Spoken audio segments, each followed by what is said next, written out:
Bismillah, salatu wassalamu ala rasulillah, wa ala alihi wa sahbihi wa mawala.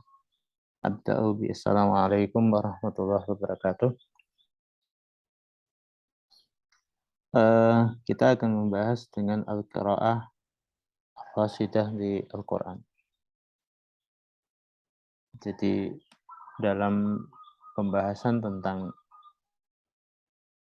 tafsir kontemporer, nanti jadi persoalan terhadap istilah at-ta'wil. At-ta'wil yang dalam bahasa Arab hari ini atau beberapa lebih eksplisit disebut dengan at-ta'wiliyah, itu adalah hermeneutics dalam diskursus barat itu. Nah, beberapa tidak tertarik atau tidak setuju dengan istilah hermeneutik.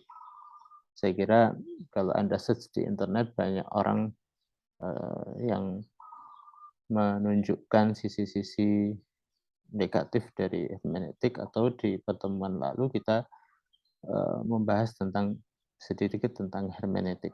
Saya bukan pakarnya gitu ya, tapi ada sedikit yang kita bisa cermati di situ. Nah, tapi saya selalu katakan bahwasanya di dunia ini ada yang sifatnya fakta. Jadi sifatnya fakta yang sudah terjadi. Artinya apa? Memang hermeneutik itu ada di belahan dunia non-muslim begitu ya.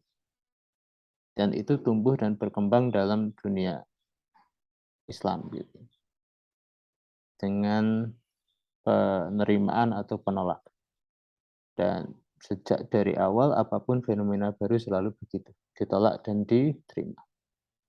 Nanti baru akan muncul di tahap berikutnya adalah sintesis. Sintesis itu adalah penerimaan positif, konstruktif terhadap tradisi, dan penerimaan konstruktif terhadap yang baru tadi. Ya, jadi dalam konteks ini ya tafsir sebagai tradisi, kemudian hermeneutik sebagai ini, dan tahap itu selalu harus ada. Oke. Kita akan membahas tentang al-qiraah ar-rasidah. Al-qiraah itu istilah yang menjadi istilah dalam kajian hermeneutik. Qawaid al-qiraah. Jadi kaidah-kaidah al-qiraah. Jadi al-qiraah itu memuat 5 kaidah. Satu, kaidah tahqiq al-mufradat al-Qur'aniyah. Jadi membahas tentang kosakata Quran. Jadi memastikan kosakata Quran. Kemudian kaidah as-siyaq al-Qur'ani, konteks Quran. Ya, sifatnya tekstual nanti. Kaidah at-ta'wil al-Quran. Nah, ini titik temu antara tafsir dan hermeneutik. Nah, jadi dia istilahkan dengan istilah ta'wil itu. Kemudian kaidah at-tarjih. Jadi kaidah tarjih, menguatkan tafsir dan ta'wil. Kemudian kaidah an-nazar as-sumuli, pandangan umum terhadap Quran gitu ya.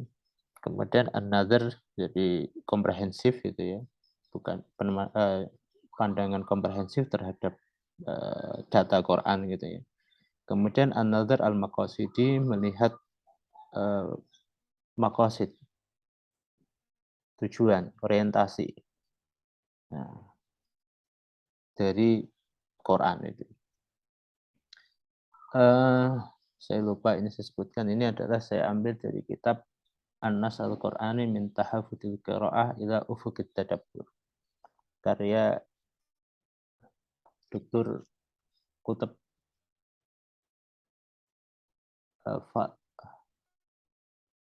Fahab atau Ar-Raisuni, saya bacanya gimana ya? Dan saya cek dulu. Harusnya Kutub, tapi kok Fa ya. Oke, harusnya Kutub Ar-Raisuni. Kaidah tahqiq al-mufradat al-Qur'aniyah. Dalam melakukan tahqiq terhadap kosakata Quran, yang harus dicermati adalah al-mufradah itu bisa jadi dia adalah word, kata. Bisa jadi dia adalah mustalah atau term. Apapun itu, ketika dia digunakan dalam konteks tertentu, satu kata digunakan dalam konteks tertentu, maka dia tidak bisa hanya menjadi kata. Misalkan saya penulis atau saya ini penceramah, maka ada kata-kata tertentu dalam konteks saya itu punya makna yang spesifik untuk saya. Demikian itulah yang disebut dengan istilah. Demikian juga ketika Al-Quran menggunakan satu kosakata, maka tentu itu secara spesifik itu untuk makna yang dituju untuk Quran. Maka itulah menjadi istilah Quran. Jadi dia bukan sekedar kosakata, bukan mufroda atau bukan kalimah, bukan word dalam Inggrisnya. Tapi dia adalah term atau mustalah. Nah, untuk mengkaji ini maka perlu beberapa analisa atau beberapa hal yang perlu diperhatikan. Pertama adalah ketika kita membaca kosakata Quran harus melakukan analisa leksikal atau analisa mu'jam, yaitu memahami kosakata dari satu kamus bahasa ma'ajim atau dari kamus-kamus alfaz Al-Quran, misal mu'jam alfadil Quran itu ya, gharibil Quran dan seterusnya itu. Mukhtar Sihah dan seterusnya itu. Karena Mukhtar Sihah ini disebut sebagai kamus yang terbaik untuk istilah Quran. Kamus al-wujuh wan nadhair. Ya, ini dari sini kita akan melakukan analisa leksikal. Analisa kosakata. Nah, setelah Anda melakukan analisa leksikal, maka perlu juga memperhatikan analisa Quran, istimal Qurani, penggunaan Quran atau dalam istilahnya mungkin Quranic usage. Ya, usage ya. Jadi penggunaan Quran. Quran usage. Usage itu. Memahami penggunaan Al-Quran terhadap kosakata tertentu. Misalkan kata sifah. Amma yasifun itu. Yasifun itu selalu digunakan dalam konteks negatif. Artinya tidak berdata itu dalam Quran. Meskipun dalam bahasa asli yasifun itu adalah mendeskripsikan. Tetapi deskripsi ini selalu dipakai dalam konteks Allah yang sifatnya negatif yang dipakai oleh orang-orang kafir gitu. Itu. Misalkan contoh yang lain kata yastanib. Alladzina istanibu katsiran minadz-dzan. Jadi istanib itu kenapa Allah tidak mengatakan la tadunanna misalkan itu. Jadi istanibu ada 4 kosakata kalau tidak salah nanti bisa dicek. Kata istanaba itu ternyata lebih ekstrim meskipun kita kadang memahami harrama itu lebih eksplisit begitu. Kalau yang lebih eksplisit kan harusnya lebih tegas itu ya. Tetapi ketika mengatakan istanaba ternyata dia lebih lebih lebih sungguh-sungguh, lebih serius dalam pengharamannya ketimbang kalimat harrama. Kaidah tafsir lugawi. Nah, ini istimal Al-Qur'an. Nah, ada beberapa orang menyebut ini dengan mustalah Quran. Silahkan nanti dibaca, dicermati, dan seterusnya. Kaidah tafsir lugawi. Nah, ini perlu difahami ya ketika mau menafsirkan Quran. Andi, memegang kaidah. Jadi saat Anda menafsirkan kosakata, itu harus pegang kaidah ini. Bayan asyari' muqaddam ala ayyi bayan. Jadi kita mengenal ada istilah syar'i, ada istilah urfi, ada istilah lugawi. Istilah syar'i atau hakikah syar'iyah itu di atas semua hakikat. Atau istilah syar'i, penjelasan syar'i itu di atas semua penjelasan. Jadi kalau ada pertentangan maka penjelasan syar'i itu yang dikuatkan. Misalkan sholah dalam arti berdoa dengan sholah dalam arti gerakan atau perkataan yang dimulai dengan gerakan dan perkataan qaul fi'il yang dimulai dengan takbir diakhiri dengan salam. Maka itu yang lebih dikuatkan. Al-fat asy-syari' mahmulah ala al-haqiqah asy-syar'iyyah wa urfiyyah wa lughawiyah. Lafal-lafal Quran itu fahami dulu menjadi dia istilah syar'i. Jika tidak mungkin untuk digunakan dalam istilah syar'i, maka urfi dulu. Urfi itu kontekstual abad 7, abad pertama Hijriah, konteksnya Nabi begitu ya. Kemudian baru al-lughawiyah makna bahasa secara umum. Ya, asal bahasa Arab begitu ya. Tuhmal alfadul Quran ala ma'hudil ummi. Jadi lafal-lafal Al-Quran ini perlu difahami dalam tradisi orang ummi. Jadi ro'a itu memang tradisinya memang melihat mata telanjang gitu. Jadi ala mahud harusnya itu mata telanjang dulu. Jadi ru'yah itu harusnya mata telanjang dulu. Itu ma'had dalam tradisi orang ummi. Nah, meskipun nanti di kali belakangnya adalah kita bisa menarik ke yang lain. Kita bisa istimbat dengan metode yang lain bahwasanya mahud ini tradisi ini tidak bisa ya. Jadi pemahaman teks dalam tradisi umum ini tidak boleh berlangsung lama, misalkan begitu ya. Tetapi di awal harus dipahami dulu orang umum ini memahaminya begitu. Orang yang tidak membaca, tidak menulis, tidak bisa berhitung, tidak jadi orang umum lah itu, orang awam bahasa kita itu. Ummi itu orang awam.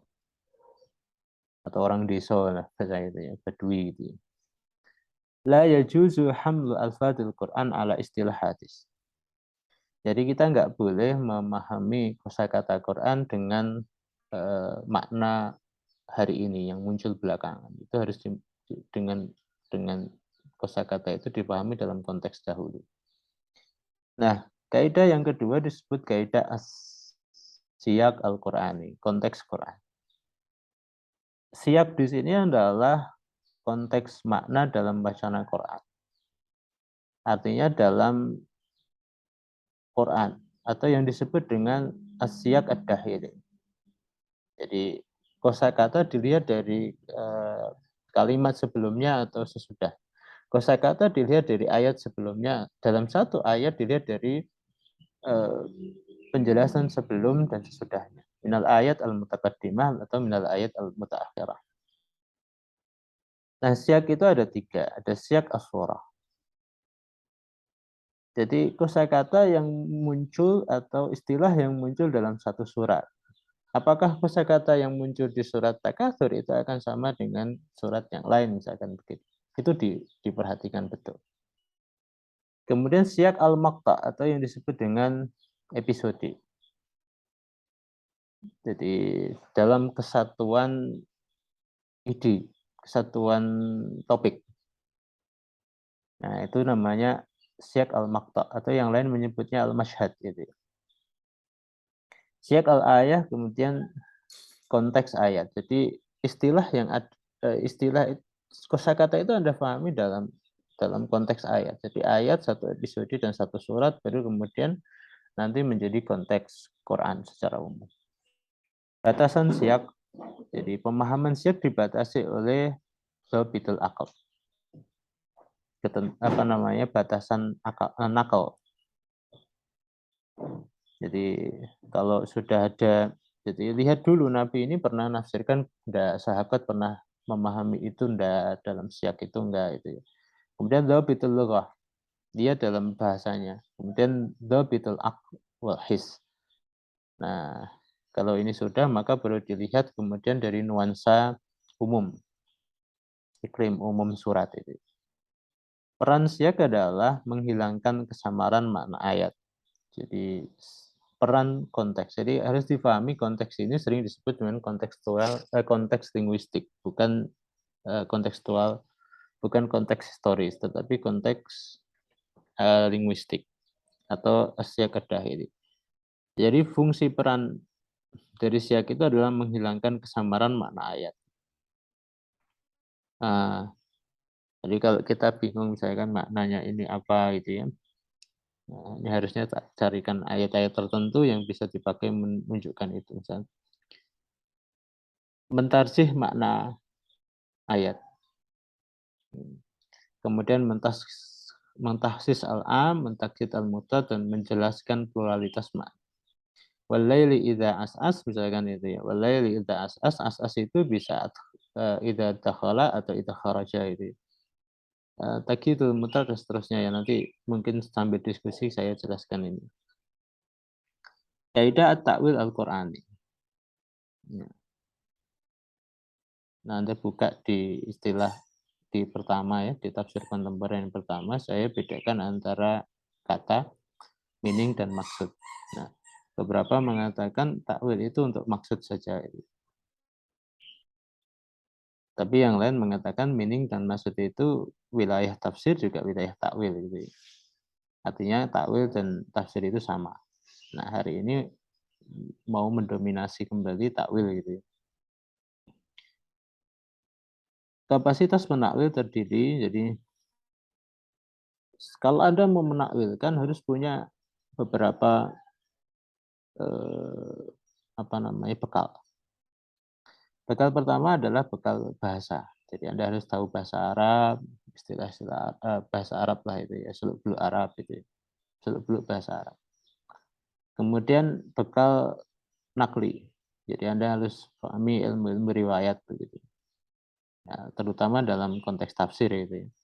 Kemudian bekal intelektual, istihadi itu ya.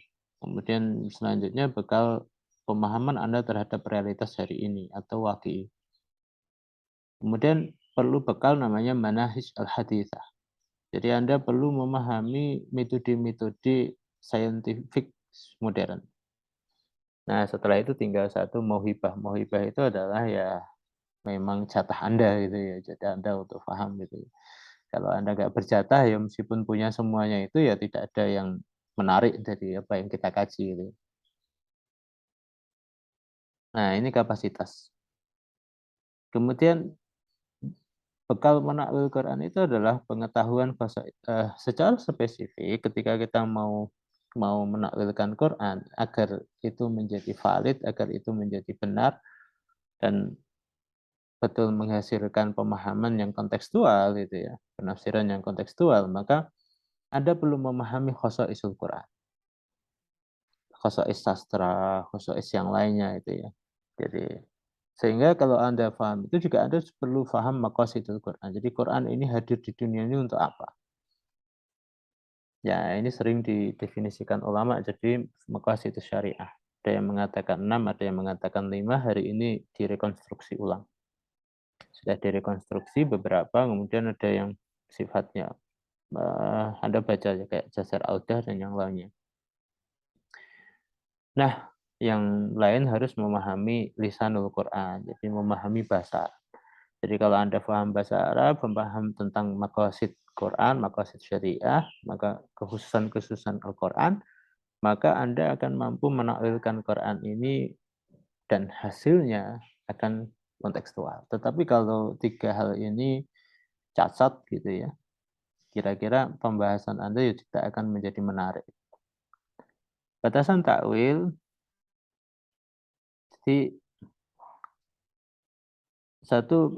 jadi kalau mau takwil itu harus hati-hati dengan dua hal. Jadi satu al-maqsadiyah. Jangan sampai Anda mentakwil tapi lupa tentang maksudnya. Jadi batasan maksud itu ya. Jadi maksud Quran ini apa? Sehingga kita ngomong mau menakwilkan Quran tetapi enggak sampai pada tujuan Quran itu menjadi masalah. Atau batasan dilalah siap. Jadi kita mau menakwilkan Quran tapi lupa dengan siapnya Quran. Jadi kita menafsirkan pakai pikiran kita sendiri. Jadi kosakata yang kita jelaskan sendiri. Padahal Quran tidak bicara itu. Nah, siak itu yang ini sudah luas ya, tidak seperti yang di atas tadi, siak internal itu ya, internal konteks itu ya, atau siak ad-dahili atau siak al-lughawi bukan, tetapi Di sini ada asyak al-maqami atau asyak ad-dahiri tadi, ada asyak an-nasi, ada teks. Ya, jadi teks itu umum ya, secara umum, secara surah tadi ya, atau secara Quran gitu ya. Atau teks dalam arti antara Quran dan hadis, Quran dengan syiar jahili atau teks-teks yang sezaman. Jadi dulu orang bilang mengatakan Allah itu dulu difahami apa? Jangan sampai kemudian Allah di zaman dulu itu ya Allah yang satu, kemudian kita mengatakan hari ini Allah itu banyak gitu ya, atau politeis gitu ya. Padahal dulu Allah itu monoteis gitu. Asyak as-Saqafi, nah, Asyak as-Saqafi itu yang disebut dengan syak konteks sejarah atau cultural context, atau boleh juga disebut social context. Nah, intinya konteks yang ada di ruang dan waktu kita. Kemudian yang selanjutnya ada kaidah at-tarjih. Harus difahami ketika Quran ini adalah hamal makna atau hamal magza gitu, atau maksud tadi gitu. Artinya, ketika kita memahami satu kosakata itu mungkin menurut kita sampai di situ, tetapi yang lain sampai ke sudut yang lain juga. Seperti qara'u. Qara'u itu orang memahami secara makna itu bisa suci dan bisa haid. Nah, kita bisa pertentangan ini. Nah, ketika ada pertentangan begini kita perlu tarsih. Tarsih diperlukan dalam tafsir yang saling kontradiktif. Jadi kalau memang kontradiktif kayak Qur'u tadi gitu ya, memang kontradiktif, maka harus ditarsih, memang harus dikuatkan salah satu. Yang kedua tafsir variatif tapi salah satunya kontradiktif dengan teks. Ya, jadi sebenarnya bukan teks sebenarnya. Yang paling tepat adalah pada konteks Quran atau siyak Quran tadi. Ya. Atau tafsir variatif yang tidak selevel kepatutannya. Ya, ini diperlukan. Jadi variatif dua-duanya itu mungkin. Secara bahasa memang mungkin, tetapi kata yang misalkan ibil. Ibil itu artinya unta, yang lain mengatakan langit misalkan. Nah, ini kan variatif, boleh. Secara bahasa ibil itu bisa langit. Tapi persoalannya kemudian tidak patut itu. Kenapa nggak patut? Karena yang satu gharib, yang satu masyhur gitu. Yang satu bahasa yang populer, yang satu bahasa yang tidak populer. Ya itu kan tidak satu level. Jadi kalau tidak satu level ya jangan dibawa. Itu sebenarnya tidak jadi masalah ketika ini dalam bentuk benda itu. Tinggal nanti secara saintifik bisa dibuktikan enggak. Tetapi kalau nanti dalam persoalan hukum itu bisa sangat bermasalah begitu. Karena dia akan persoalan dengan kaidah umum yang lain. Ada kaidah tarjih di sini. Idza ta'addada al-marwiyat fi sababin nuzul nudhira ila as-subut bi as-sahih thumma al-ibarah bi as-sarih. Idza taqarraba humilal jami' idza taba'ada hukima bi at-tikrar. Jadi kalau ada banyak sababun nuzul, maka untuk melihat memvalidasi itu pertama adalah dilihat riwayatnya. Apakah riwayatnya itu sabit atau tidak sabit. Riwayat itu sahih atau tidak sahih. Jika riwayatnya sudah teridentifikasi dua-duanya sahih, maka kemudian mana secara ibarat itu yang lebih sore, lebih jelas, lebih eksplisit membahas tentang sebabun nuzul. Maka salah satunya dikuatkan dari kejelasan tadi atau ke apa namanya apa tadi istilahnya ya. Idza taqarraba humila al-jami'. Kalau dua-duanya ternyata benar semuanya secara riwayat dan secara istilah begitu, secara ibarat itu ya. Maka dua-duanya itu dibilang sebagai sababun nuzul. Ya, oke. Idza taba'ada jika berdekatan waktu maka itu apa namanya? Sebabnya bisa dua begitu. Tetapi kalau berjauhan waktu maka hukima bitikrar. Jadi Quran ini turun dua kali. Idza ta'arada al-haqiqah asy-syar'iyyah wa al-lughawiyah qutimat asy-syar'iyyah. Jadi ketika hakikat syar'i lebih kuat maka didahulukan kaidah syar'inya. Saya kira ini tadi sudah sedikit kita bahas. Idkhalul kalam fi al-makna as-sabiq au al-lahiq aula min al-khuruj anhuma illa bid-dalil. Ini kaidah konteks. Jadi konteks siyak Qur'ani. Jadi kalau Anda memahami kata dalam konteks ayat itu, dilihat dari ayat-ayat terdahulu dan ayat-ayat sesudahnya, maka itu lebih baik daripada Anda memahami bukan pada konteks itu. Jadi tidak sesuai dengan alur pembicaraannya itu ya. Itu boleh Anda keluar dari situ tapi harus ada dalil gitu ya. Bukan sekedar keluar gitu ya. Qad yahtamil al-Qur'an ma'ani syadda fatakdim al-ghalib aula. Jadi kadang Quran ini memuat sekian makna. Kayak tadi lah ibil. Ibil itu bisa diartikan sebagai onta, bisa dipahami sebagai langit. Maka kudimal ghalib atau kudimal masyhur kira-kira gitu ya. Yang masyhur tadi adalah onta. Qad yuhmal al-lafdu li ghairil amr al-muqtadalah. Kadang kalimat itu tidak digunakan dalam apa namanya makna yang populer. Tetapi itu harus ketika Anda bilang itu harus bidalil dengan dalil. Kaidah an-nadhar as-sumudi. Anda melihat secara komprehensif Quran. Takwil tadi ya. Sebelum mentakwil atau secara komprehensif kosakata itu dari Quran. Jadi jangan hanya lihat satu kata dalam satu ayat, setelah itu Anda simpulkan, oh Quran ini menggunakan ini dalam konteks ini, begitu jangan. Gitu. Jadi harus baca semuanya secara komprehensif. Bagaimana caranya menghimpun teks Al-Quran dalam satu topik? Ini metode Maudhu'i. Setelah itu Anda mengelaborasi, mencari kronologi ayat. Jadi kalau sudah dikumpulkan semua, apakah ada perbedaan kronologis di situ? Ataukah ada data-data kronologis di situ gitu ya? Data-data sababi di situ, kalau ada ya Anda urutkan ini. Nah, setelah itu baru penafsiran parsial dan makna secara universal. Jadi per ayat-ayat tadi difahami, setelah itu ditarik menjadi pemahaman secara umumnya. Jadi ada parsial itu per ayat. Kemudian secara induktif, Anda kemudian temukan makna umum dari kata itu gitu ya. Nah, itu namanya universal. Another al-maqasidi, jadi melihat maqasid. Jadi setelah menemukan pemahaman komprehensif dari kosakata itu, Anda lihat kemudian Quran ini secara maqasid bawa apa ke dunia ini? Hadir untuk apa? Nah, maqasid itu ada tiga, ada al-maqasid al-ammah secara umum. Nah, dari Quran ini ada maqasid aswar, kemudian ada maqasid al-ahkam.